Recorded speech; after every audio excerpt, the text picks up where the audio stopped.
Kanwil Ditjen Pas Sumsel ngenjuk remisi pada 10.910 napi di Sumsel pada Hari Kemerdekaan Republik Indonesia 17 Agustus 2026. 254 napi diantaranya dapat kebebasan sesudah mendapat pengurangan masa tahanan remisi umum 2. Baik selama menjalani masa pidana. Pembagian remisi di Hari Kemerdekaan Republik Indonesia digelar di Lapas Anak Kelas 1 Pak Jo Palembang yang dihadiri para pejabat Kanwil Ditjen Pas Sumsel beserta Forkopimda. Total 10.910 napi sama anak binaan di rutan serta lapas di Sumsel yang dapat remisi umum sama pengurangan masa pidana umum. Pembagian remisi tersebut dilakukan secara simbolis mulai remisi umum sama pengurangan masa tahanan dari sebulan sampai 6 bulan.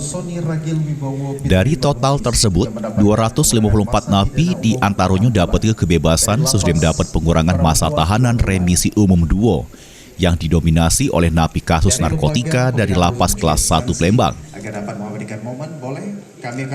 Ini ada sebanyak 254 orang. Seluruh wilayah Sumatera Selatan. Untuk wilayah Sumatera Selatan paling banyak itu kasus narkotika.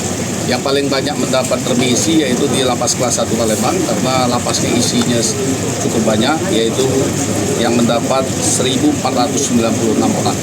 Sedangkan mereka itu adalah narapidana semuanya. Ratusan napi yang diunjuk remisi langsung bebas di Hari Kemerdekaan ini diharapkan bisa balik lagi ke masyarakat tanpa mengulangi kesalahan yang pernah dilakukan. Mulyadi, PAL TV.